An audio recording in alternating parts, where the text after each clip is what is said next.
In the headlines, concerns grow over soaring food prices as Ramadan sets to commence. Bandits killed 7 residents of Gangara village in Jibia local government area of Katsina State. Ramadan crescent moon sighted in Saudi Arabia. Fasting begins Monday, March 11. On the foreign scene, United States military dispatches ship laden with humanitarian aid to war-torn Gaza Strip.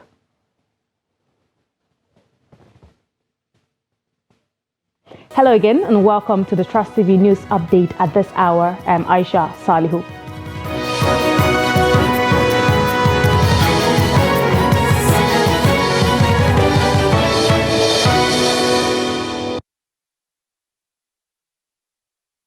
The news in full. As Ramadan approaches, concerns continue to grow over soaring food prices, potentially straining fasting Muslims. A Muslim cleric in Bauchi State has called for restraint among marketers, urging fair and ethical conduct in transactions.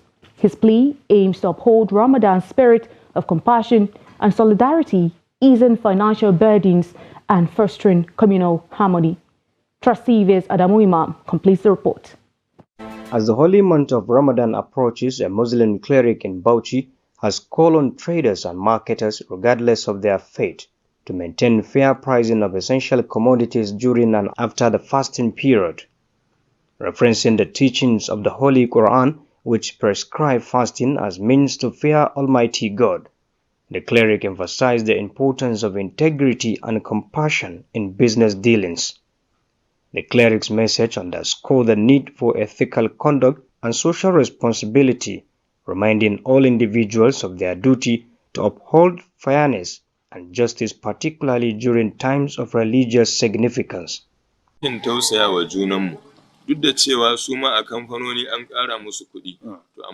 empathize with people on the situation. Although marketers are saying the company increased price of commodities on daily basis, but they should make minimal gains and not inflate the price too much. And for those large-scale businesses holding commodities, they should remember that this is not fair to small-scale business owners. People should fear God, irrespective of their faith. No religion encourages cheating in life. We should do what is right as Nigerians. With food prices skyrocketing, Nigerians grapple with unprecedented inflation, making daily life increasingly challenging. Traders acknowledge the dire situation, but stress their inability to mitigate the soaring cost, leaving many consumers feeling helpless in the face of economic strain.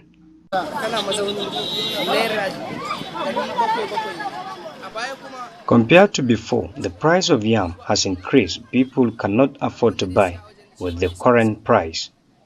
We are experiencing low patronage. We hope that the price will reduce so that our customers will come and buy. All these fruits you are seeing were bought at very high prices. Customers are complaining, but when we go to buy, the price goes up on a daily basis. Today, we went to the market. Oranges we usually buy 12,000 naira. Today is 17,200 naira. Meanwhile, residents who are preparing for the Ramadan share their thoughts on the situation. There are some things we used to buy at the rate of 150 before, but now you can see it will be around 250, 200 without deduction. Not how you peg that they should reduce the price, they will not reduce the price, they will leave it at their wanted price. But I also use this opportunity to play the government, because likewise presently now our parents, they were unable to earn their salary in which they can be able to provide us something to get what we need.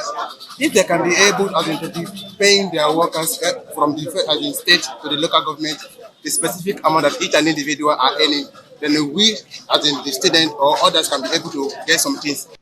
In response to the food crisis exacerbated by the removal of oil subsidy last May, the federal government has initiated the distribution of reserve grains to alleviate the suffering of those affected.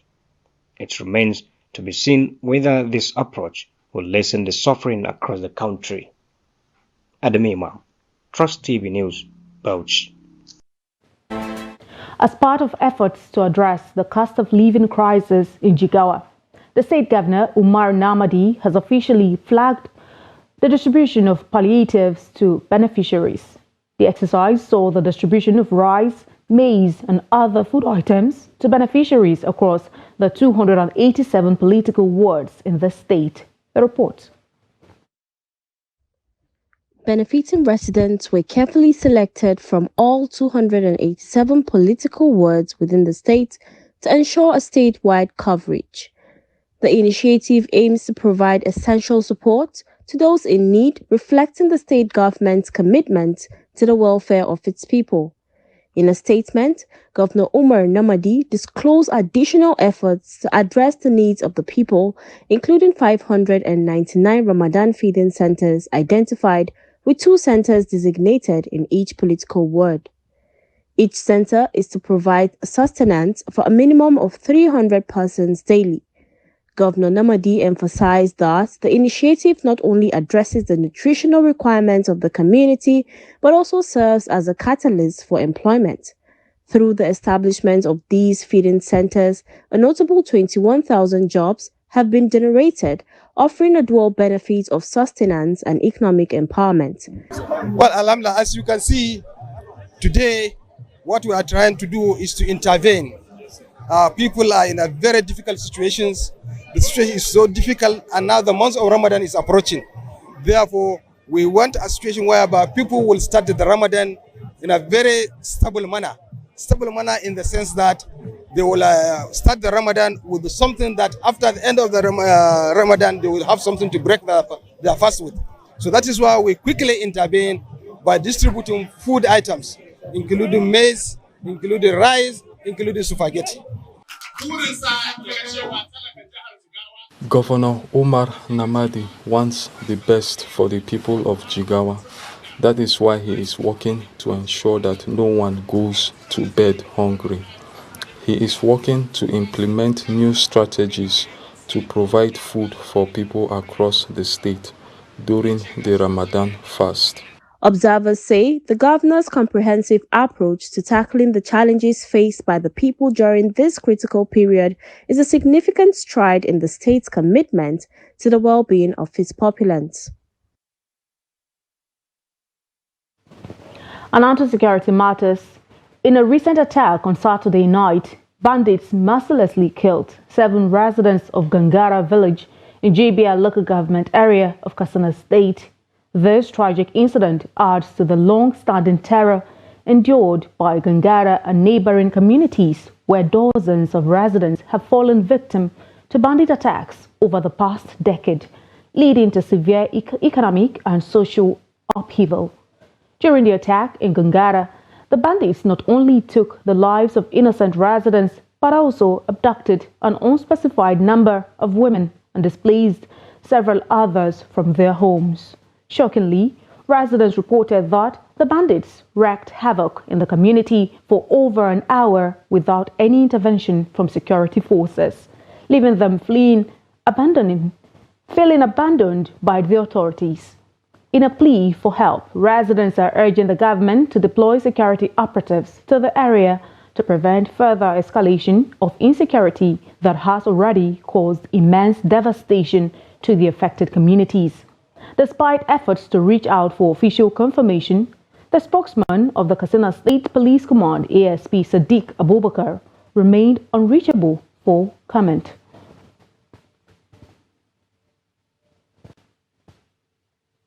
Nigeria's Vice President Kashim Shettima conveyed President Bola Ahmed Tinubu's deep concern regarding the abduction of over 287 school children in Kuriga, Kaduna State, during a sympathy visit to Governor Ubasani at the Sir Kashim Ibrahim House in Kaduna. The Vice President assured that the President has directed security agencies to spare no effort in ensuring the safe return of the school children to their families. Bello Musa has more on the Vice President's visit.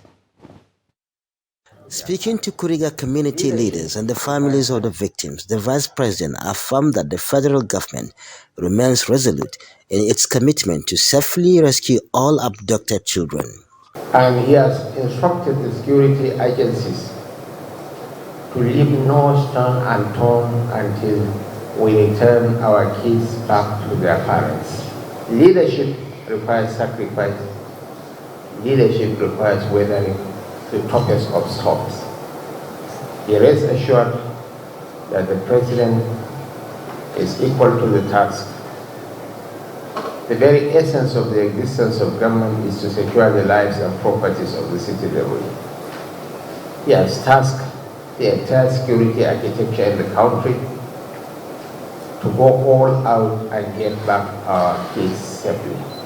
In his statement, Governor Obasani expressed gratitude to the Vice President for his visit and conveyed optimism regarding the ongoing rescue effort for the abducted school children. Security agencies in the country have been working closely with Kaduna State government to ensure the safe return of the children.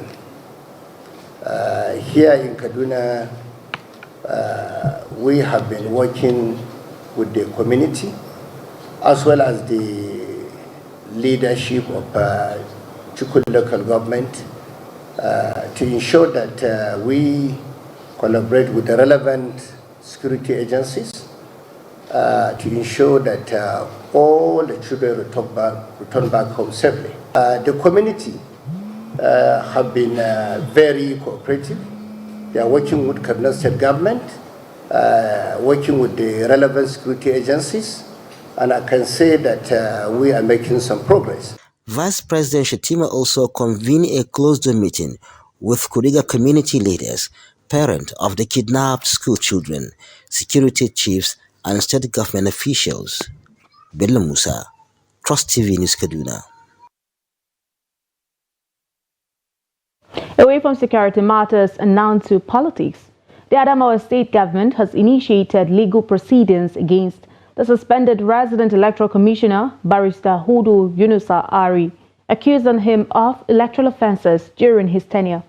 The government has brought 3 charges against him, including disturbing public peace, conduct likely to breach peace, and impersonation of a public officer. These charges have been brought before Justice Benjamin Manji Lawan. Hudu faces a total of 9 charges in 2 separate suits filed by both the federal government and the Adamawa state government. Both parties are seeking his conviction. While the federal government initially filed 6 charges, the case has been delayed due to procedural issues. The Adamawa state government filed its suit on February 20, 2024, but has faced challenges in serving the defendant with court papers. Akamode Abayomi, the state's counsel, informed the court that the defendant could not be located at the address provided in Bauchi State. The prosecution requested a new court date to make further attempts to serve the defendant and assure the court of their commitment to arraign him.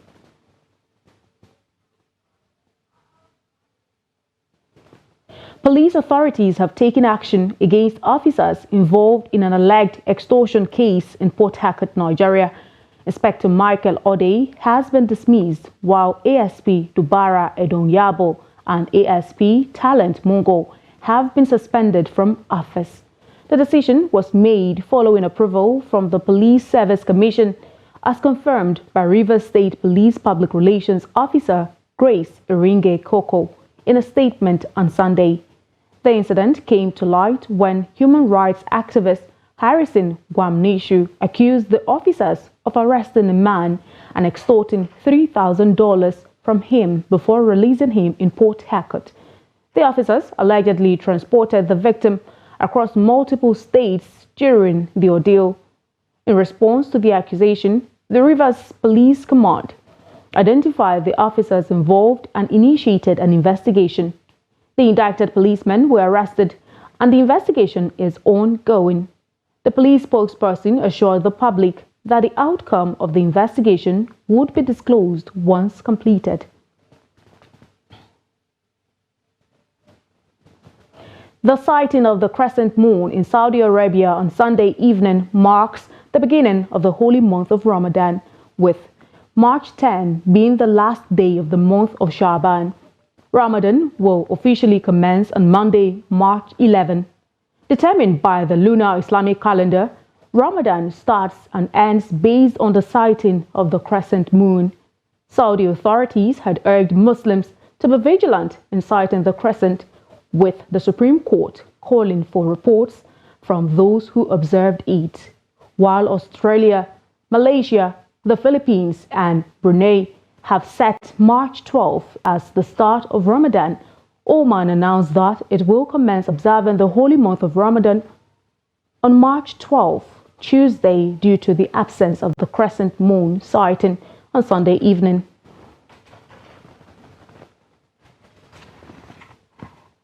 This is the news update on Trust TV, coming up after the break. As power shortages persist, Agege residents decry negative impact on businesses. We'll bring you insights and details of this story after the break.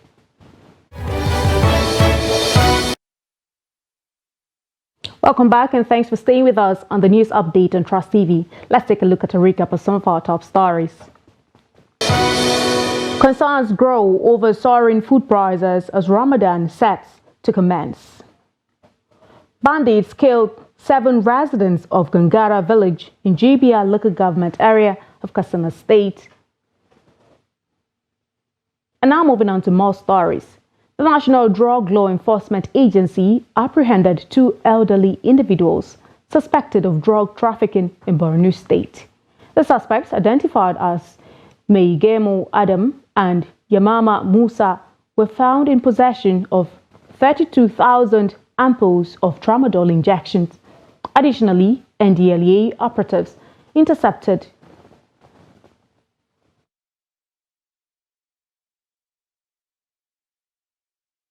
in Yobe State, arresting the occupant Alhaji Mala Tijani. The vehicle was en route to Niger Republic, carrying 40 blocks of cannabis weighing 24.5 kg, intended for delivery to another dealer. In separate incidents, significant drug seizures were made in Kaduna and Kano states along Katsina Road, Kaduna. Driver Mutari Yo was found transporting 42 cartons containing 8,400 bottles of codeine syrup, while Nura Yusuf was apprehended in Kano with 62 kilograms of cannabis. Furthermore, NDLEA officers arrested Abubakar Sani and Muhammad Al-Khali, who were found in possession of 244 bottles of codeine syrup and 49,800 pills of tramadol, respectively, along the Kano-Maiduguri Road. In a notable interception, NDLEA thwarted an attempt to transport illicit drugs concealed within the engine compartment of an interstate commercial bus.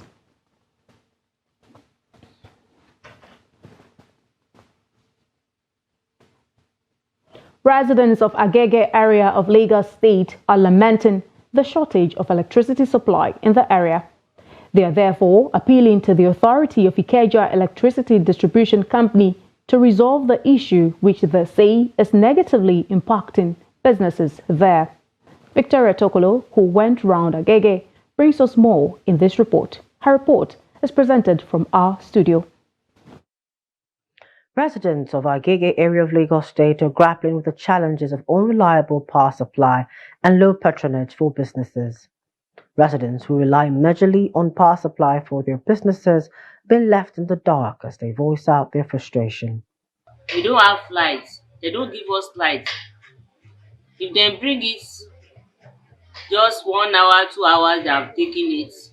We don't have light to fresh water. We don't have light to do whatever we want to do. We don't have light to do it. We are begging our elders to give us lights. But for now, in a day, my generator must step out. I must make use of it.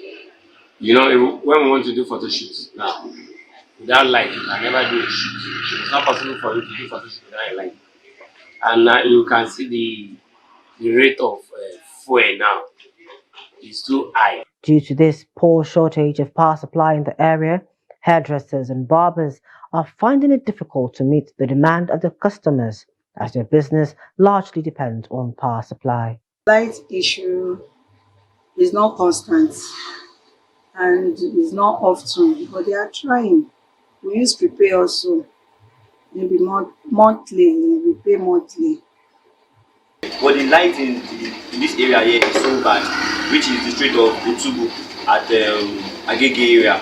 Light is so bad to the extent that we don't even have sales anymore because customers will complain that they can't be cutting their hair without light. But the boys now are now expensive for people to use. Residents here are appealing to those in authority to solve the issue of poor power supply in order to foster economic growth and also improve living standard of residents in the area. Away from Nigeria, a United States military ship laden with humanitarian aid set sailed from Virginia to Gaza, according to 3 Central Command on Sunday. The General Frank S. Besson also has logistics to carry the first equipment to build a temporary port to deliver supplies to Gaza, with Ramadan set to start amid United Nations warnings of a looming famine in Gaza. Another maritime initiative involving a ship laden with aid is ready to set sail for Gaza from Cyprus, according to a Spanish charity. At least 31,045 Palestinians have been killed and 72,654 wounded since Israel started its offensive on Gaza, according to the health ministry in Hamas-run enclave. Around 1,140 people were killed in the Hamas-led October 7 attacks and 250 people taken hostage, according to Israeli figures, with 132 still missing. Lebanon's Hezbollah on Sunday said it had fired dozens of rockets into northern Israel after Israeli strikes the day before killed 5 people in southern Lebanon, including 3 Hezbollah members. Hezbollah said it had launched dozens of Katyusha-type rockets in the morning on the Israeli village of Meron, 8 kilometers from the border. Meron is home to a major Israeli air control base that the Iran-backed group has targeted several times since the start of the year. And in sports, in a thrilling encounter at the Samson Siasia Stadium in Yenagoa, Niger Tornadoes secured their inaugural away win of the season against Bayelsa United. Ikechukwu Nwani proved to be the hero for the Ikon Allah boys, netting the decisive goal in the 57th minute. The match began with both sides displaying attacking intent, with Tornadoes eager to bounce back from a recent home defeat to Rangers. Despite their offensive approach, the first half concluded without any goals. However, Tornadoes shifted into higher gear in the second half, with Nwani capitalizing on a defensive splitting pass from Daru Chima to break the deadlock. The visitors then bolstered their midfield and attacking options with substitutions, maintaining their lead while thwarting Bayelsa United's attempts to equalize. Tornadoes came close to extending their lead but missed opportunities from Idris Saidu and Clinton Jefter kept the scoreline unchanged. Nevertheless, the victory marks a significant milestone for Tornadoes, propelling them out of the relegation zone with 27 points and completing a double over Bayelsa United for the season. With that, we've come to the end of the news update at this hour. But remember, you can always follow us across all of our social media platforms and also join our YouTube live stream for more news, programs and documentary. I'm Aisha Salihu. Thank you so much for watching.